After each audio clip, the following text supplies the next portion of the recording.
Pozdravljeni in dobrodošli v novi zbirki ekskluzivnih prizorov. Če nas spremljate redno, potem veste, da v oddaji Ambienti v resnici pripovedujemo zgodbe. Žive zgodbe ljudi okrog nas, ki nam prek svojih izkušenj prinašajo nauk in navdih.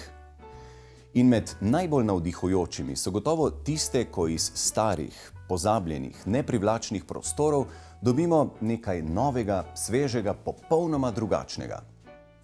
Pa začnimo z eno tako zgodbo z zaprašenim začetkom in srečnim koncem.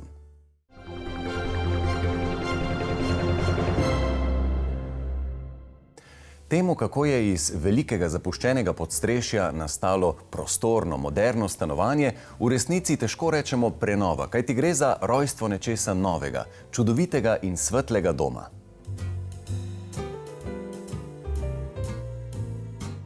Vstopili smo v svetlo, čarobno Sotesko, kjer se zdi, da od tod do nebes ni daleč. V resnici smo pa v izvrstno prenovljenem podstrešnem stanovanju na robu centra Ljubljane.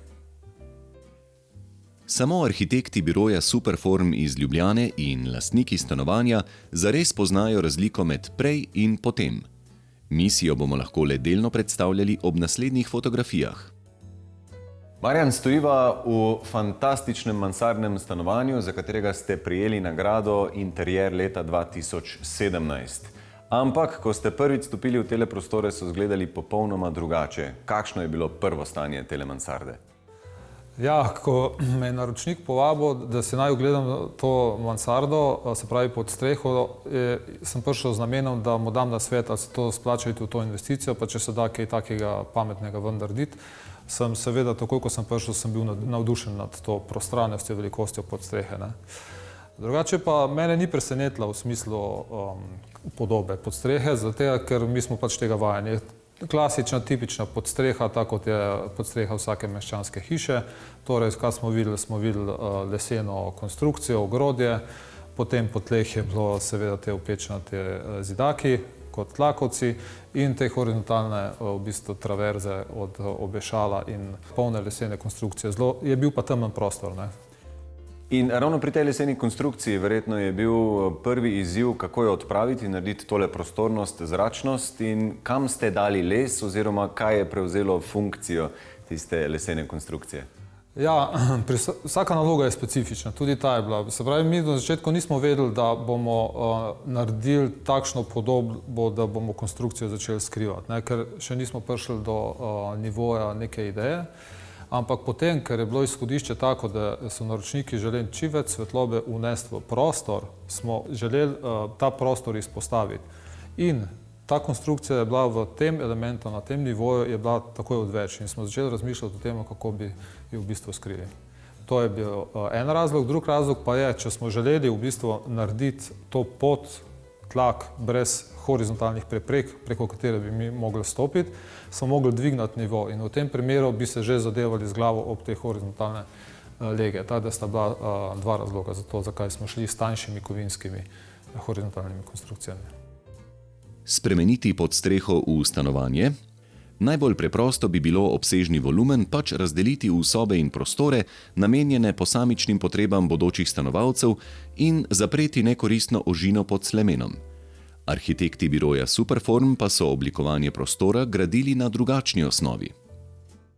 Vedno, ko imamo kakšno nalogo, pri interjerjih ni nič drugače kot pri arhitekturi eksterjerjih, hočemo v prostor vnesti neko izkušnjo. Se pravi izkušnjo, ki jo želimo pustiti uporabnikov, ki uporablja nek prostor. In v tem našem primeru je bilo izhodišče osnovno, se pravi čim več svetlobe v samo Sotesko spustiti, zato smo v ta namen tudi del zidu, ki je bil prej tamle zaprt, odstranili, zato da smo dobili čim več svetlobe, to je južna svetloba in hkrati pogledi nad strehami.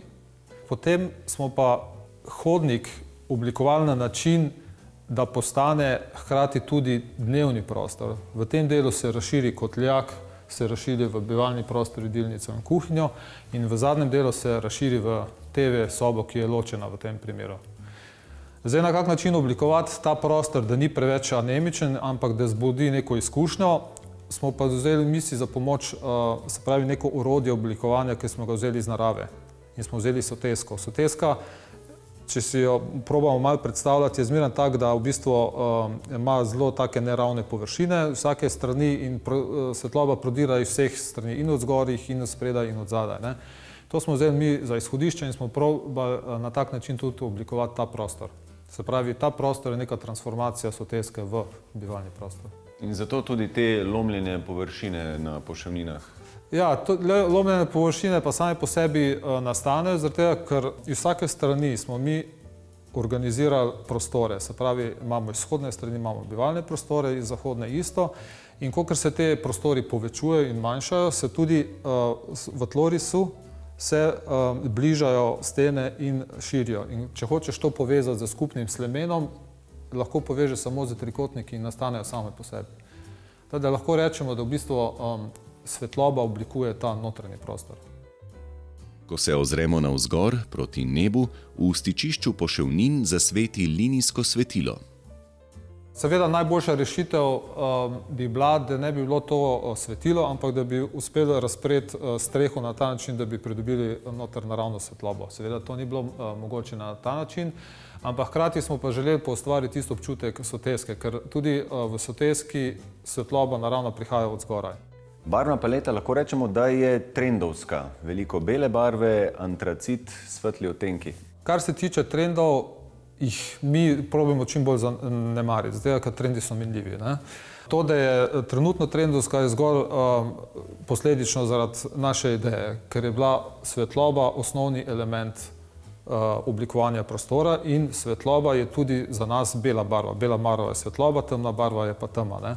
In v našem primeru je ta belina glih ravno zato super, ker postane neko platno za razne dodatke naročnika, ki potem obogati ta prostor.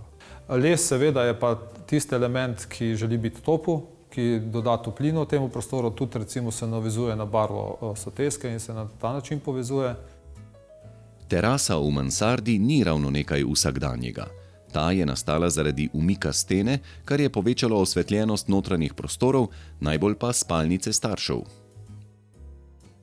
Kadar oblikujemo stanovanja ali notranjo opremo, imajo seveda starši zmeraj prednost k najboljšim ambientom, zaradi tega, ker so oni tisti, ki najdlje ostanejo v stanovanju, otroci pač zgrejo, ne. In za njih je v bistvu narejeno tako, da imajo jasno direkten dostop do same terase, se pravi, so lahko hkrati zunaj, pa hkrati noter v enem koraku. Tako da ta podstreha ima to dodatno kvaliteto, ne samo, da je velika 270 kvadratov, da ima 5 sob, ampak da ima tudi svojo lastno teraso, kar je mogoče za podstrehe malce nenavadno. Zdaj pa tako, Marjan, mi smo televizijska oddaja. Kje ta družina gleda televizijo? Televizije ni v osrednjem prostoru, ampak vseeno nekje je. Meni se zdi zelo zanimivo to, da so se naročniki odločili, da ne bo v glavnem bivalnem prostoru, ker to je prostor komunikacije. Zato je tudi ta sedežna izbrana na ta način, da je možna uporaba z obeh strani. Ampak imamo pa seveda TV sobo, ki pa je na drugi strani te soteske. Seveda, ko se pomikamo proti tej TV sobi, se pomikamo tudi proti temnejšemu delu soteske oziroma proti končnemu delu. Ker pa nismo želeli, da soteska ima nek konec, smo v bistvu to zadnjo steno oblekli v zrcala. To pomeni, da smo takoj pridobili neskončno sotesko, hkrati pa tudi odsev vira svetlobe na drugi strani. Kakšna je po vašem mnenju vloga arhitekta pri prenovi stanovanja? In naša naloga je, da iz stanovanja naredimo dom. Kako lahko to naredimo? Seveda je potrebno najprej zagotoviti funkcionalnost stanovanja. To funkcionalnost stanovanja mi nadgradimo z izkušnjo, ki temelji na zgodbi ali na doživetju. In to v bistvu dvigne vrednost bivanja v takem prostoru. In ko na koncu naročnik za svojimi intimnimi predmeti obogati to prostor, takrat stanovanje postane dom. Dom za telo in dušo.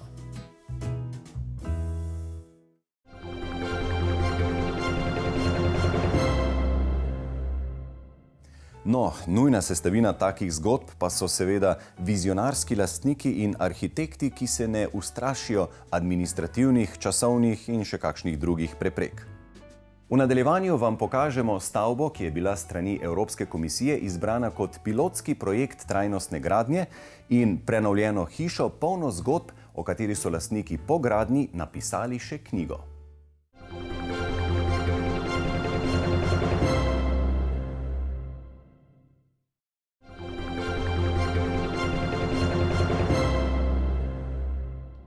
Če boste gradili ali obnavljali, potem o vsem gotovo želite vedeti čim več.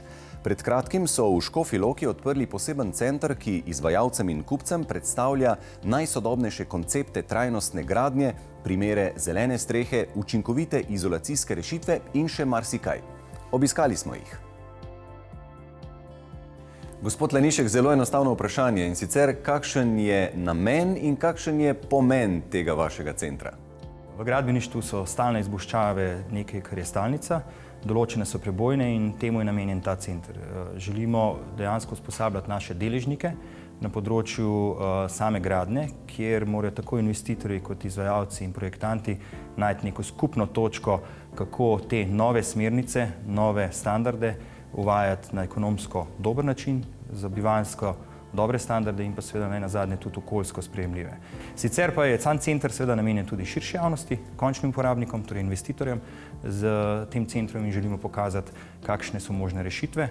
Saj je ravno končni uporabnik, torej investitor, tisti, ki začne neke ideje in jih potem skupaj z samim projektantom in seveda na koncu izvajalcem uvede tudi v svoji sredi, torej v svojem objektu, pa naj bo to za družinsko hišo ali pa za industrijski objekt. Gospod Imanšek, sprehodiva se prosim malce po tem objektu in po namembnosti posameznih prostorov. Že sama zasnova Knauf Insulation Experience centra je demonstracijske narave. Ovoj stavbe sestavlja namenoma 6 različnih vrst fasad in 2 različni sestavi strehe, s katerimi smo prikazali v živo primer kakovostne gradnje. Sama bruto površina stavbe meri 832 kvadratnih metrov. V pritličju imamo velik demonstracijski center oziroma delavnico. Sam prostor se imenuje Demonstration Experience in v njem nameravamo izvajati treninge za različne izvajalce ter končne stranke, celo projektante, kjer bomo lahko prikazovali, kako se pravilno vgrajuje naše izolacijske materiale in druge rešitve. V prvem nadstropju imamo tako imenovani Digital Experience prostor z zelo napredno in moderno audiovizualno opremo, od pametnih tabel do virtualne resničnosti, s katerimi nameravamo izvajati naprednejše načine predavanj, delavnic in samih dogodkov. Na vrhu pa imamo tako imenovani Green Experience, kjer si lahko obiskovalci v živo ogledajo zeleno streho in zeleno steno. S katerimi pogoji oziroma omejitvami ste se tukaj srečali? V tej specifični situaciji smo v bistvu v vmesnem prostoru med samo vasjo Trata in tovarniškem dvorišču. Ambicija je od vsega začetka bila izboljšati pravzaprav ta prehod iz enega v drugega, predvsem izboljšati situacijo za same stanovalce v neposredni bližini. To seveda dosežeš s različnimi načini, že sama pojavnost objekta, ki je paviljonski, razstavni, aplikacijski, to se pa je sodoben, modern, z neko javno zunanjo ureditvijo, ki prispeva k, jaz bi temu rekel, mehčanju nekih prehodov, strokovno temu rečemo nek tamponski prostor. Kaj pa pomeni ta BIM metodologija, prek katere je bila načrtovana tale stavba? Ja, BIM metodologija oziroma informacijsko modeliranje stavb je metodologija, ki se vedno bolj čvrsto uveljavlja pri projektiranju samih stavb. Naj navedem kot primer nas, kot samega investitorja pri tem projektu, nam je ta pristop k projektiranju, kjer smo kot končni rezultat dobili en zelo podroben 3D model stavbe z vsemi informacijami, koristil pri tem, da smo se lahko virtualno sprehajali po bodočih prostorih že pred in med samo fazo gradnje in s tem lažje določali pozicije in pa sam izgled notranjega interjerja, kot ga danes vidite v realnosti. Ta objekt je torej primer trajnostne gradnje, ampak kolikor je to popularen pojem, se mogoče premalo vprašamo, kaj trajnostna gradnja sploh pomeni? Ja, trajnostnost sama temelji na 3 glavnih stebrih. To so ekologija, ekonomija in pa družba. Da dobimo trajnostno gradnjo, pa moramo dodatno vključiti še tehnično kvaliteto, procesno kvaliteto, vse to z upoštevanjem kvalitete same lokacije. Trajnostna gradnja je v bistvu eno zelo pametno razmerje med vsemi temi 6 kriteriji, ki jih ocenjujemo z različnimi trajnostnimi shemami po svetu. Za naš objekt smo izbrali eno najbolj razširjenih trajnostnih shem na svetu, ki se imenuje DGNB. Sama stavba je prva novozgrajena stavba v Sloveniji, ki je bila projektirana in grajena po tem standardu. Poleg DGNB sheme pa smo izvedli tudi ocenjevanje trajnostne gradnje po Active House certifikatu, ki pa bazira bolj na bolj kakovostnem projektiranju same stavbe. Naj omenim še, da je to tudi eden od izredno pomembnih pilotnih projektov za okvir trajnostnih kazalnikov Levels, ki jih je razvila Evropska unija in je trenutno v testni fazi. Ja, jaz razumem center v svojem pojavu danes tukaj kot primer načina gradnje, tudi načina, kako razviti projekte za prihodnost. Je aplikativen, prenaša izkušnje in to je poslanstvo, verjetno pa tudi cilj vseh nas, ki smo sodelovali na tem projektu.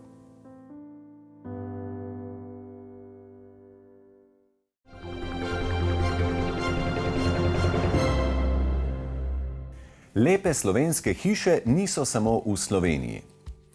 Slovenskim lastnikom in slovenskemu arhitektu smo sledili čez mejo v hrvaško Istro, kjer stoji ne samo lepa hiša, ampak hiša polna zgodb, polna duha. S toliko vsebine, da je dobila celo knjigo. Tisk kot stavba je na nas naredila le ena nepremičnina. Prišli smo v dežju, a nas je hiša vedro pozdravila z lepim zunanjim stopniščem, cisterno in s štirno šapo, natančno izrezano iz enega kosa kamna. Imela je 3 nadstropja in bi lahko prenočila celo divizijo. Sobe, bolj sobane, so bile pobarvane sinje modro. Tudi okna, vrata in vzidane omare so bile v modrih odtenkih. Leseni podi velikih razsežnosti so vibrirali pod nogami. Imelo nas je, da bi se zavrteli, se potem posedli za veliko mizo in natočili kozarce. Izbrati hišo, ki naj postane vaš drugi dom, ni preprosto. Zakonca Jelka in Mirko Vintar iz Ljubljane sta jo dolgo iskala in jo našla sredi hrvaške Istre. To hišo sem jaz videla na internetu takoj. Ampak seveda vsi kriteriji, po katerih smo mi takrat izbirali neko staro hišo, niso bili prisotni. Bila je daleč od morja, bila je neskončno daleč od Slovenije, se nam je zdelo tisti hip, seveda ne. Bila je prevelika, ker midva sva pravzaprav želela nekaj majhnega. Skratka, imela je polno nekih stvari, ampak kot stavba me je pa res prepričala. In potem, ko smo si ogledali, ne vem, nekih 60 drugih lokacij, nekako smo pozabili potem na vse to, česar tukaj ni. Ampak hkrati odkrili marsikaj, kar pa tukaj je. Ampak jaz v sebi sem bila odločena, da se bom borila zanjo in sem si jo priborila. Če greva čisto na prvi korak, ko ste prvič prišli z investitorjem sem, kaj ste začutili, kako ste videli možnosti? Hiša je bila zapuščena kot kmetija, ki se je nihče več ni dotikal.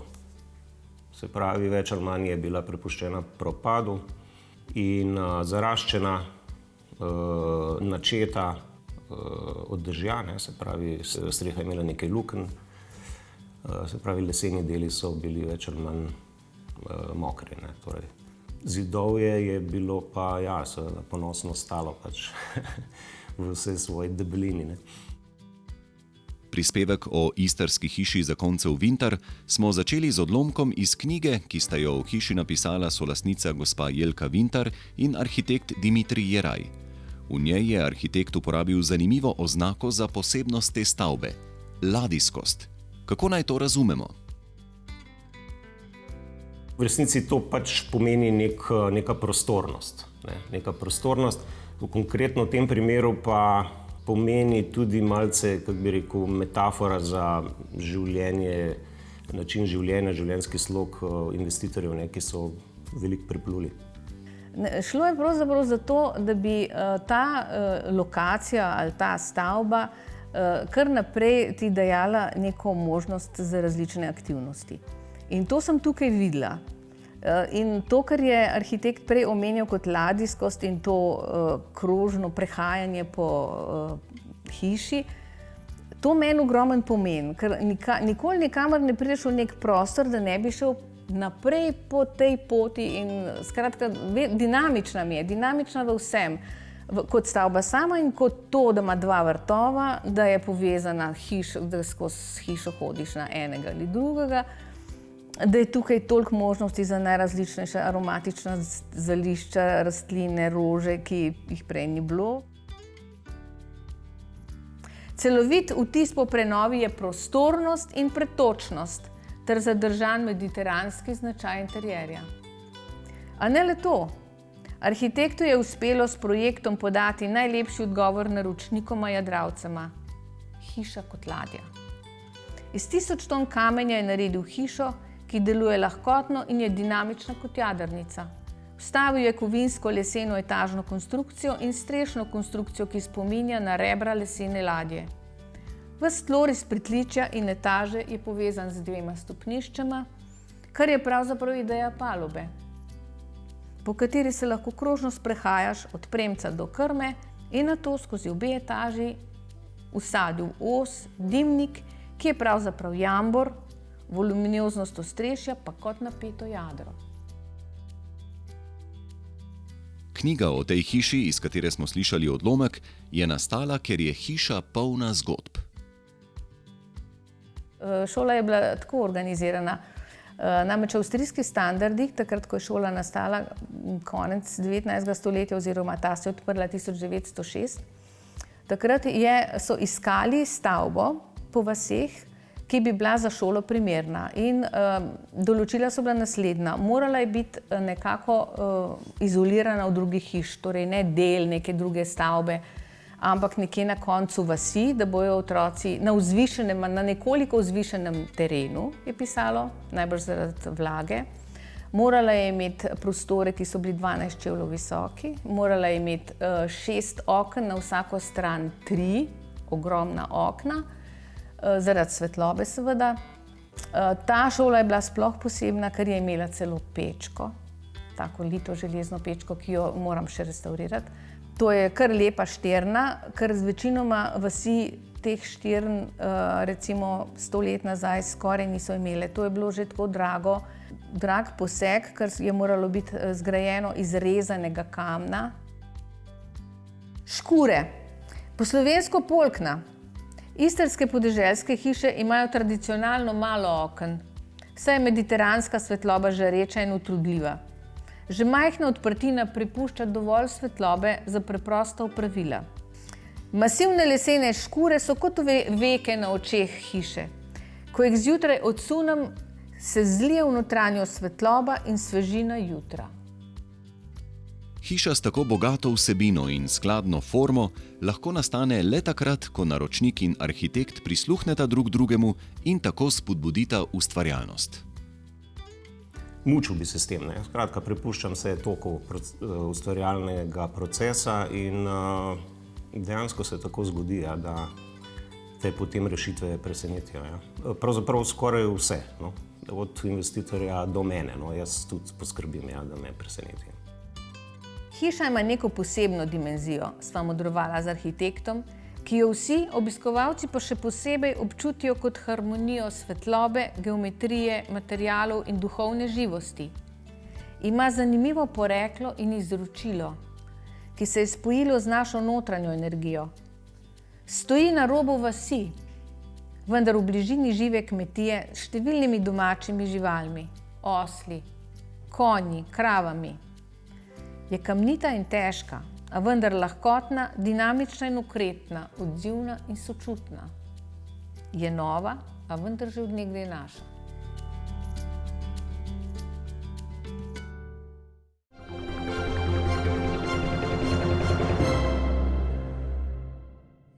Če ste v naši oddaji našli navdih za lastne podvige, potem ne oklevajte. S pomočjo pravih strokovnjakov se lotite najprej priprave in nato dela. Še več dobrih zamisli in nasvetov pa najdete na naši spletni strani www.tvambienti.si.